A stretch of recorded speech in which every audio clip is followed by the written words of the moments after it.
Mga anak, aalis lang ako Maglinis kayo dyan. Bye, Nay! At dahil wala na si Nanay, ako ang bago niyong boss. Kaya sundin yung mga inuutos ko, ha? O Kyle, ikaw na magugas ng mga plato doon ha. Wow, lakas magutos, ha? Aba, nagrereklamo ka ba? Brianna, walisin mo yung mga kalat dito. Pwede ikaw naman. Walisin ko mukha mo, eh. Ano sabi mo, babae ka? Hoy, ikaw Miguel. Kung gumawa ng assignment ko ha. Ang lala ng babaeng to. Sa bobo pa papagawa ng assignment.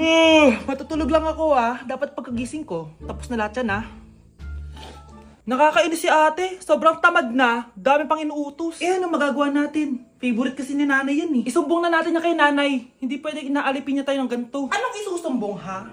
Akala niyo hindi ko kayo naririnig? Magtrabaho kayo doon! Tama na ate! Sawang-sawa na kami. Puro kautos. Malinaw naman sa inyo, di ba? Na pag wala si nanay, ako ang boss. Sinong boss? Ha?